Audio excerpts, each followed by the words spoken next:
அதாவது பழி உணர்ச்சி இருக்குல்ல, அது வந்து அமைதி இல்லாமல் செஞ்சிடும்.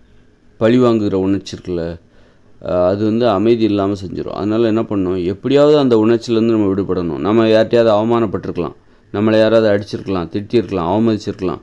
அதை நினச்சி நாம் இன்றைக்கி அவமானப்படுறோம், அதனால் அமைதி இழந்து போகிறோம்.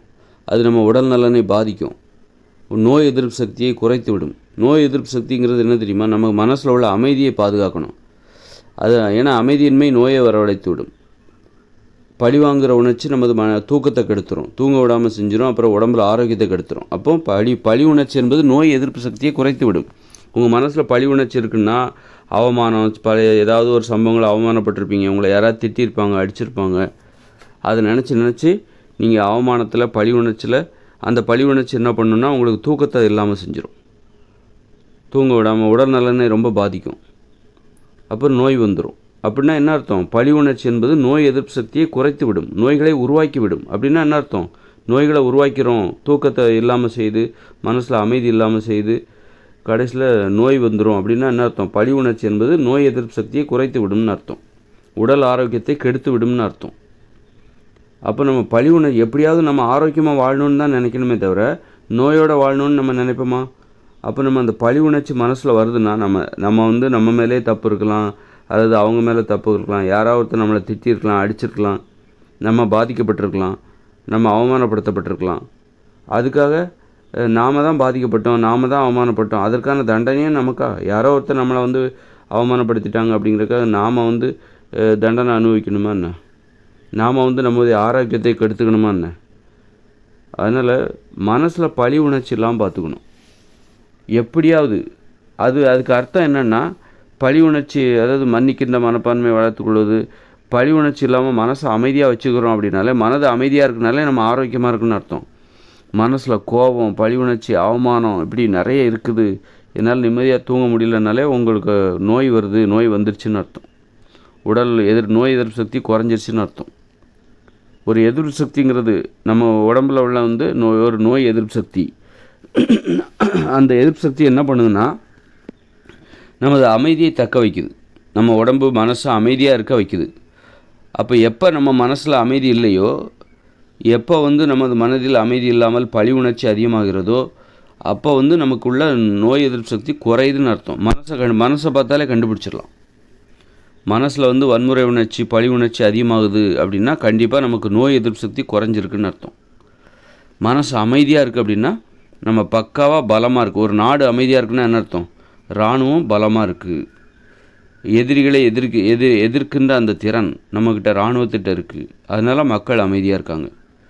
அப்போது ஒரு வெளிநாட்டுக்காரங்களாம் உள்ளே வராங்க, சகட்டு மணிக்கு உள்ளே வராங்க, சண்டை போடுறாங்க, படையெடுக்கிறாங்க அப்படின்னா அந்த நாட்டில் அமைதி இல்லை. அப்படின்னா என்ன அர்த்தம், அந்த அந்நியர்களை எதிரிகளை எதிர்க்கின்ற திறன் அந்த நாட்டிடம் இல்லை, அதனால தான் எதிரிகள் உள்ள நுழைஞ்சு அந்த நாட்டில் அமைதி இல்லாமல் செய்து விடுகிறார்கள் அப்படின்னு அர்த்தம். அப்போ மனசில் அமைதி இல்லை அப்படின்னா அதை வச்சே நம்ம கண்டுபிடிச்சிடலாம் நமக்கு நோய் எதிர்ப்பு சக்தி குறைஞ்சிருக்குன்னு அர்த்தம்.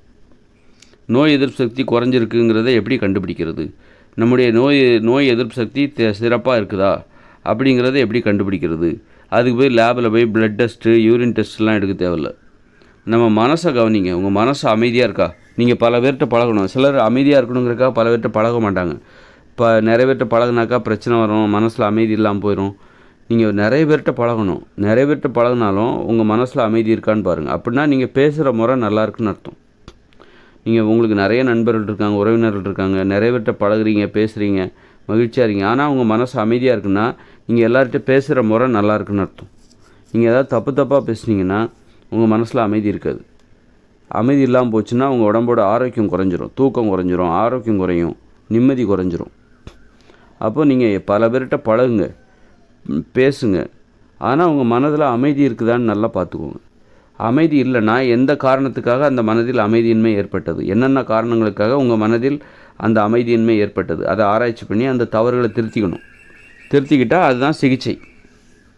உங்கள் உடம்புல இப்போ நீங்கள் வந்து உங்கள் உடம்பு நோய் ஆரோக்கியமாக இருக்கா, நோய் எதிர்ப்பு சக்தியோடு இருக்குதுன்னா மனசில் அமைதி இருக்குன்னா, உங்கள் மனசில் அமைதி இருந்ததுன்னா நீங்கள் ஆரோக்கியமாக இருக்கீங்கன்னு அர்த்தம்.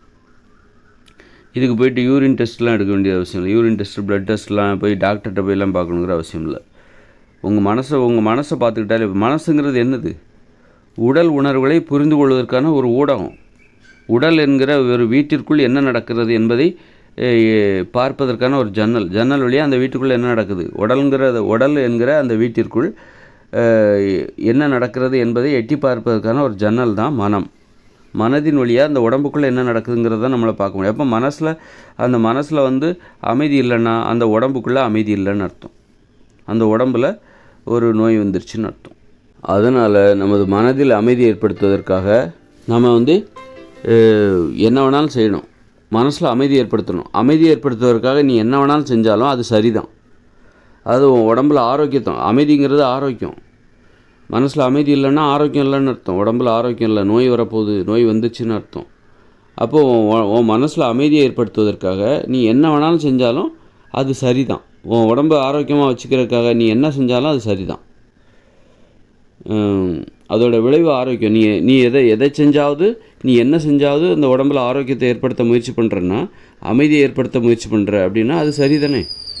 ஒரு குடும்பத்தில் அமைதி ஏற்படுத்தணும் அப்படின்னா அதுக்கு நீ என்ன செஞ்சாலும் சரிதானே. ஒரு பிறரை இடையூறு செய்து உனக்குள்ளே நீ அமைதியை ஏற்படுத்த முடியாது. பிறரை நீ இடையூறு செஞ்சாலே உனக்கும் அது இடையூறாக தான் அமையும். பிறருக்கு உன்னால் அமைதியின்மை ஏற்படுகிறது என்றால் உனக்கும் அது அமைதி இல்லாமல் போயிடும். அதனால் நீ அமைதியை ஏற்படுத்துவதற்காக எதை செய்தாலும் சரிதான். எதை செய்தாலும் சரி, எதை செய்தாவது நீ அமைதி ஏற்படுத்து. இப்போ நீ ஒரு தப்பு பண்ணிட்ட, உன் மனசில் அமைதி இல்லை, ஒரு குற்ற உணர்ச்சியில் அமைதி இல்லாமல் இருக்குது. நீ யார் வந்து ஒன்றால் பாதிக்கப்பட்டாங்களோ அவங்ககிட்ட போய் மன்னிப்பு கேளு. தெரியாமல் பண்ணிட்டேன் அப்படின்னு சொல்லிக்க. அப்படி சொன்னால் உன் மனசில் அமைதி ஏற்படும்னா அது சரி. எப்படியாவது மனசில் அமைதி ஏற்படுத்திடு. ஐயா என்னை மன்னிச்சிருங்க அப்படின்னு காலில் கூட விழுந்துரு. காலில் விழுந்தால் அமைதி கிடைக்குமா? அப்போ அந்த செயலை நீ செஞ்சிரு. அப்போ அந்த செயல் சரிதான். அமைதியை ஏற்படுத்துவதற்காக நீ என்ன செஞ்சாலும் அது சரிதான். இப்போ ஒருத்தர் நோயாளி இருக்கார், டாக்டர்கிட்ட போகிறாரு. அப்போது அந்த மருத்துவர் வந்து அவருக்கு குணப்படுத்தணும், ஆரோக்கியமாக அவரை மாற்றணும் அப்படிங்கிறதுக்காக அவர் எந்த சிகிச்சை பண்ணாலும் அது சரியான சிகிச்சையாக தானே இருக்க முடியும். அப்போ அவர் என்ன செஞ்சால் சரி, ஒரு மருத்துவர் என்ன செஞ்சால் சரியாக இருக்கும்? அவர் செய்த சிகிச்சையின் மூலமாக அந்த நோயாளிக்கு ஆரோக்கியம் கிடைத்திருக்கிறது, அவருடைய உடலில் உள்ள நோய் குணமடைந்து விட்டது அப்படி என்றால் அவர் செய்த சிகிச்சை சரியானது தானே.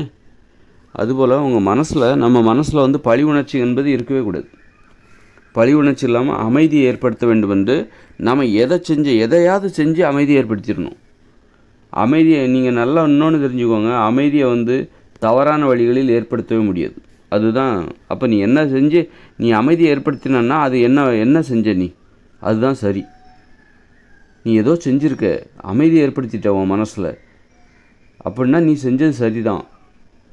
தப்பான வழியில் ஒரு மனசில் அமைதியை ஏற்படுத்தவே முடியாது. அது நிரந்தரமான அமைதியாகவும் இருக்க முடியாது. தப்பான வழியில் நீ ஏற்படுத்துகிற அமைதி நிரந்தரமே கிடையாது. அப்போது நீ மனதில் அமைதிப்படுத்துவதற்காக என்ன செஞ்சிருப்ப, என்ன செய்யணும், எதையாவது செய்து அமைதி ஏற்படுத்து. அமைதி ஏற்பட்டு விட்டால் நீ செய்தது சரி. அதனால் யாராவது ஒன்றால் பாதிக்கப்பட்டிருக்காங்க, அதனால் உன் மனசில் குற்ற உணர்ச்சி ஏற்படுது அப்படின்னா, உன் மனசில் அமைதி இல்லாமல் போகுது அப்படின்னா, ஒன்றால் பாதிக்கப்பட்டவங்ககிட்ட போய் மன்னிப்பு கேளு, காலை தொட்டு கூட கும்பிடு. அதனால தான் எனக்கு இன்றைக்கி அமைதியாக இருக்கிறேன், எனக்கு ஈகோ இல்லை, நான் அமைதியாக இருக்கிறேன் அப்படின்னா நீ செய்தது சரி. அமைதியை ஏற்படுத்துவதற்காக நம்ம செய்கிற செயல்கள் இருக்குல்ல, அது ரொம்ப அவ்வளோ ஈஸியாக அதை புரிஞ்சிக்க முடியாது. ரொம்ப ஆழமானது, அது மேம்பட்டது. நமது செயல்கள் நமக்கு அமைதியை ஏற்படுத்துகிறது என்றால் நமது செயல்கள் மேம்பட்டதாக இருக்கிறது. நமது வாழ்க்கையில் நாம் அமைதியாக இருக்கிறோன்னா, நம்ம மனசு அமைதியாக இருக்குன்னா நம்ம வாழ்க்கை ரொம்ப தரமான வாழ்க்கை வாழ்கிறோன்னு அர்த்தம். ரொம்ப மேம்பட்ட வாழ்க்கை வாழ்கிறோம் என்று அர்த்தம். நாம் உண்ணுகிற உணவு நமக்கு ஆரோக்கியத்தை தருகிறது என்றால் நாம் உண்ணுகிற உணவு, அப்போ நாம் என்ன மாதிரியான உணவு உண்ணுறோம் அப்படின்னா மேம்பட்ட உணவை உண்ணுகிறோம், தரமான தகுதியான உணவை உண்ணுகிறோம் என்று பொருள். நாம் இப்போ உங்கள் உடம்புல நோய் இருக்குதுன்னா நீங்கள் சாப்பிட்ற சாப்பாடு, நீங்கள் வாழ்கிற வாழ்க்கை, நீங்கள் பிறரிடம் பழகுற முறை எல்லாமே தப்பாக இருக்குன்னு அர்த்தம். நீங்கள் ஒரு தரக்குறைவான வாழ்க்கை வாழ்ந்துட்டுருக்கீங்கன்னு அர்த்தம். அதனுடைய அறிகுறி தான் உங்கள் உடம்புல உள்ள நோய். உங்கள் உடம்புல நோய் இருக்கா, அப்போது உங்கள் வாழ்க்கை நீங்கள் தப்புங்க, நீங்கள் வாழ்கிறது தப்பு, நீங்கள் பேசுகிறது தப்பு, பழகிறது தப்பு, எல்லாமே தப்பாக இருக்குது. அதோட விளைவு தான் அந்த நோய். நோய் இருந்துச்சுனாலே மனசில் அமைதி இருக்காது, பழி உணர்ச்சி அதிகமாகிடும். அப்போ எதையாவது செய்து அந்த நோயை குணப்படுத்தணும், எதையாவது செய்து உடம்புல ஆரோக்கியத்தை ஏற்படுத்தணும், அமைதி ஏற்படுத்தணும், பழி உணர்ச்சியை நீக்கணும் அப்படின்னா, அப்படி நீங்கள் செய்கிற எதையாவது செய்தால் அந்த எதையாவதுன்னு சொல்லல, அந்த செயல்கள் அத்தனையும் நல்லது தான். அதனால் மனசில் வந்து எதையாவது செய்து அமைதி ஏற்படுத்திடணும். அமைதியை வந்து தவறான வழிகளில் ஏற்படுத்த முடியாது. சரியான வழிகளில் போனால் தான் அமைதியை ஏற்படுத்த முடியும். பிறருக்கு இடையூறு செய்து அமைதியை ஏற்படுத்தவே முடியாது. பிறருக்கு உதவி செய்தால்தான் நமக்கு அமைதி ஏற்படும். பிறருக்கு தொந்தரவு கொடுத்து பிறரை அடக்கி ஒடுக்கி நீ ஏற்படுத்துவது அது நிரந்தரமான அமைதி கிடையாது. அது உண்மையான அமைதியும் கிடையாது. அது அமைதியே கிடையாது.